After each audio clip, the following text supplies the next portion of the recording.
Here on France 24, and since the crisis hit the Central African Republic, around 60,000 people have sought refuge in the neighbouring Democratic Republic of Congo. And they've all fled the violence, whether Christian or Muslim, where they find refuge in camps set up by the United Nations. There, many still lack proper access to food, drinking water and teaching materials for their children. As France 24's correspondents have discovered, the animosity between Christian and Muslims has also crossed the border.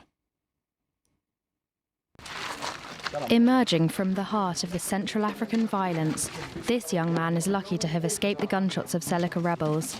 He is one of many being evacuated to Kinshasa, where he will be taken care of until it is safe enough to return to his country. Thousands of civilians without the chance of being evacuated, however, are taking risks every day to flee the Central African Republic by land and sea. Etienne is one of many to have crossed the river to reach Kinshasa. The reality of his situation is starting to sink in as he files refugee papers with the UN. The anti-Balaka rebels enter our village. They destroyed houses, looted shops. I was so scared that I decided to cross the river in order to flee my country.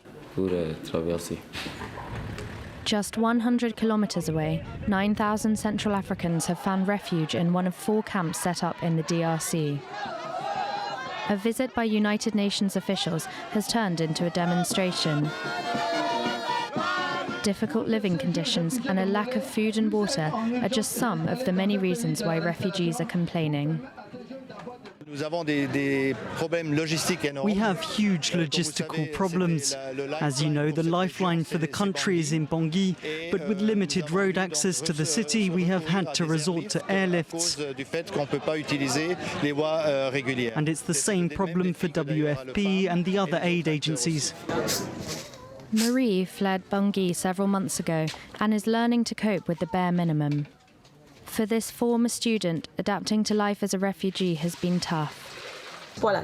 We have to eat the same thing, these peas, every day. Whether you like it or not, it's all there is to eat. The food is always the same. We have no choice other than to accept this, because we are not in our own country. But I'm fed up. We cannot survive like this anymore.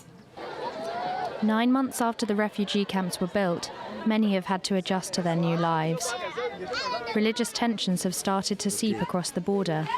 This Muslim trader has been on the receiving end of threats because of his beliefs. Some people have told me that I am being hunted across the border because of my faith, and they tell me that I am not welcome here. They threaten me. It's only Muslims living on this side of the camp. On the other side, it's just Christians. With the refugees choosing to live separate lives, the challenge now is to learn to live together again. What I'm asking the UN and other aid agencies to do is to help launch the reconciliation process. Whether you're a Muslim or Christian, this camp is supposed to provide a life here in the DRC. We've all fled the same war, so we have to get along.